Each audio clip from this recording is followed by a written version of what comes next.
dia, oitavo ano. Tudo bem? Acredito que sim, né? Quem já enviou o trabalho, já tá aliviado aí, né? Quem ainda não fez, provavelmente vai estar assistindo essa aula aí um pouquinho preocupado, né? Ou talvez nem vai assistir a aula agora antes do chat, né? Vai deixar para assistir a aula somente depois. Galera, então, hoje nós vamos encerrar o capítulo 14, que fala sobre a segunda revolução industrial e os alcances do movimento operário. Tá? No material didático, lá, página 82 a página 107. Então, começamos lá no capítulo falando sobre o progresso da industrialização. Como essa industrialização foi se dando, quais são as novas tecnologias, o novo tipo de fonte de energia que se usou, como isso passou lá da primeira revolução industrial, que foi na Inglaterra, para outras regiões, as novas áreas industriais nessa segunda revolução industrial. Então, essas alterações aí que foram ocorrendo. Uma economia que passa, a ser de alcance global, algo que para a primeira revolução industrial foi muito mais restrito, e assim por diante. Então, nós estamos vendo esses avanços, essas formas de produzir que foram se ampliando, foram se modificando aí na segunda revolução industrial, até chegar a uma fase em que a gente vai estar vendo o surgimento do movimento operário, que o título diz, a segunda revolução industrial e os alcances do movimento operário. Então, na última aula, eu já conversou com vocês sobre esse surgimento do movimento operário. Como que esses operários vão, como que ele vai surgindo, o que faz com que esses operários se sintam, o que eu posso dizer, incomodados em relação àquilo que eles estão vivendo. Eles não estão satisfeitos, então eles começam a criar diferentes estratégias para mostrar essa insatisfação. Dentre dessas estratégias aí, o livro traz para vocês, lá na página 95, o ludismo, máquinas e desemprego. Nesse ludismo, despertador da prof, hora de acordar. Nesse máquinas e desemprego, vai acontecer um protesto, digamos assim, por parte dos trabalhadores que vão imaginar, ou naquele momento não é imaginação, naquele momento é a realidade que eles estariam vivendo, é que as máquinas estão tirando o seu lugar do trabalho. Então, o Ned Ludd, ele é um operário que lidera um movimento de quebra às máquinas. Para isso na Inglaterra. E quando ele destrói essas máquinas, ele vai interpretar isso como: a partir do momento que a gente quebrar as máquinas, eles vão nos colocar de volta nos nossos postos de trabalho, porque eles precisam produzir e quebrando máquina, então é uma forma do patrão nos chamar de volta. Aí pensam vocês, se você vai liderar um movimento, você tem uma empresa, uma indústria, você vai e um dos teus operários aí lidera um movimento de quebrar as máquinas que você tem aí. Porque você comprou uma máquina e substituiu 10 operários na tua empresa. E aí vamos quebrar as máquinas, porque ele vai chamar os 10 operários de volta. Será que ele chamaria? Então a gente pode até imaginar assim que como se fosse um momento de desespero ali. Porque em sã consciência um operário desse você nunca ia chamar de volta, porque ele não estaria vestindo a camisa, ele não estaria de acordo com aquela empresa, você nem ia ter confiança mais nele. tá? Então, um tipo de movimento operário, de protesto dos operários, ficou conhecido então como ludismo. Um outro é o cartismo. A classe operária atua na política, tá? Esse movimento cartista, se vocês têm no terceiro parágrafo, vocês podem deixar inclusive grifado, terceiro parágrafo da página 96.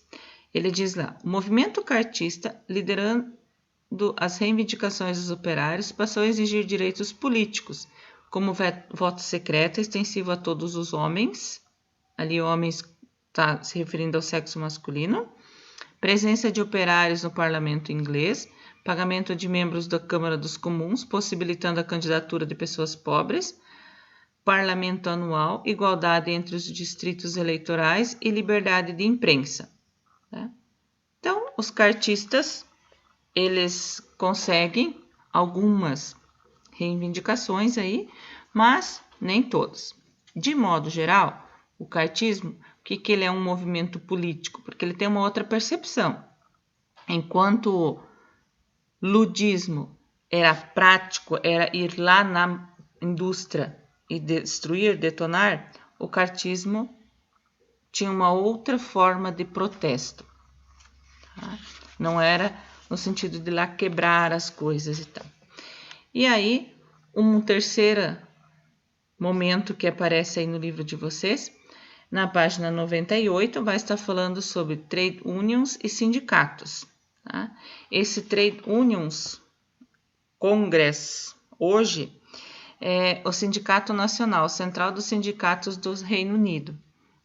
Então, lá surge em 1824, aí o parlamento inglês ele vai aprovar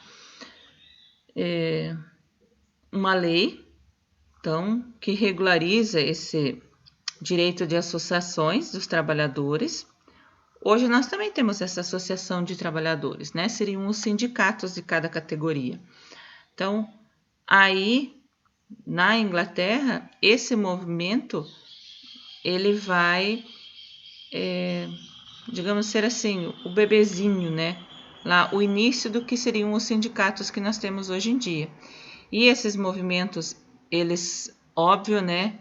Eles eram, de início, sociedades secretas, né? As pessoas não sabiam, ou os patrões, pelo menos, não sabiam que existiam, né? Assim que era descoberto essas associações, elas eram reprimidas, elas eram proibidas e tal, né? Fazia-se de tudo para evitar essas associações. Mas muitos, né, movimentos, apesar de toda a violência, da repressão, da força policial, operários feridos, operários mortos e tal, né? Os trabalhadores conseguem, então, uma vitória, essa que aprofou em 1824, quando o parlamento inglês, então, aprova esses trade unions, que seriam associações que reuniam os trabalhadores de acordo com os seus ofícios. Tá? Essas associações, então, elas faziam o quê? Elas buscavam regulamentar o salário, ver o lucro que era gerado pela comercialização das mercadorias e tal. Então, tentava organizar um pouquinho as categorias de trabalho, de ofício, né? Conforme a função de cada um. E aí vocês ainda têm, lá na página 98, no último parágrafo, quando fala sobre a publicação do Manifesto Comunista do Marx, que a gente já estudou em aulas anteriores sobre o socialismo, tá? Em 1848, ele já vai contemplar essa ação dos sindicatos, tá? Então, aos poucos, né, esses trabalhadores, essas mudanças que vão ocorrendo, vão gerando esse movimento de trabalhadores. E aí, na página 99, vocês têm sobre as conquistas dos trabalhadores. Então, esse texto que vocês têm ali é um texto bem bacana, porque ele vai estar falando sobre o quê? Sobre essa evolução, tá, dos direitos de trabalho, digamos assim. Todas as mudanças que ocorreram, elas não ocorreram de forma imediata. Foram aos poucos que isso foi ocorrendo. Aí os livros de vocês cita lá, por exemplo, 1802. Em 1802 foi criada a lei da moral, lei da moral e da saúde. Tá? Através dessa lei, as crianças, tá? Essa lei limitava o trabalho infantil a 12 horas diárias e não poderia mais trabalhar à noite. Ai, grande lei, né? 12 horas por dia as crianças trabalharem e elas não poderiam trabalhar à noite. Ou seja, trabalhar das 6 da manhã às 6 da tarde, então, que seria um trabalho de dia. Isso, 1802. Em 1830, foram se aperfeiçoando essas leis. Então, foi limitado o trabalho infantil a 8 horas diárias. E, depois disso, então, foi proibido o trabalho feminino nas minas. Estão sendo conquistas, né? O subtítulo lá fala, as conquistas dos trabalhadores. Então, 1802, crianças não podem trabalhar mais que 12 horas e nem à noite. 1830, o trabalho infantil é limitado a 8 horas. As meninas não podem mais trabalhar nas carvoarias. Com o tempo, o trabalho infantil ele acabou sendo proibido, tá? O direito à greve foi instituído, foi regulado o trabalho feminino e houve uma redução da jornada de trabalho, que passou de 80 horas semanais para 53 horas semanais. Tá? Hoje em dia temos algo de 40 horas semanais, se não me falha a memória. Tá? Acho que era 44 e foi para 40. Então, pensa, quando era 80 horas semanais, se a gente vai contar 40 horas semanais, nós temos de segunda a sábado, segunda a sexta, 5 dias. 8 horas por dia, 5 vezes 8, 40. Então, você vai trabalhar 4 horas de manhã, 4 horas de tarde. Se você vai fazer 80 horas semanais, né, quanto você tem que trabalhar para fazer 80 horas semanais? Então, era um trabalho praticamente escravo aí, né? E aí, depois, o texto continua falando sobre essas modificações que vão acontecendo, né? Que cada país foi ampliando os seus direitos dos trabalhadores, vai mencionar sobre a Alemanha, que em 1880, então, os sindicatos passam a ser reconhecidos. 1917, no México, é promulgada a Constituição do México, e essa Constituição do México é a primeira Constituição do mundo a instituir 8 horas de trabalho diária. Então, pensam só, falou 1917, não é tanto tempo assim atrás, tá? Que passa a ser 8 horas diárias. E essa nova Constituição também ela vai definir o direito de férias remuneradas, vai regulamentar o trabalho infantil, né? E assim vai se consolidando, vai se criando novas leis, novas regras. Até que em 1919 é constituída, então é criada a Organização Internacional do Trabalho, tá?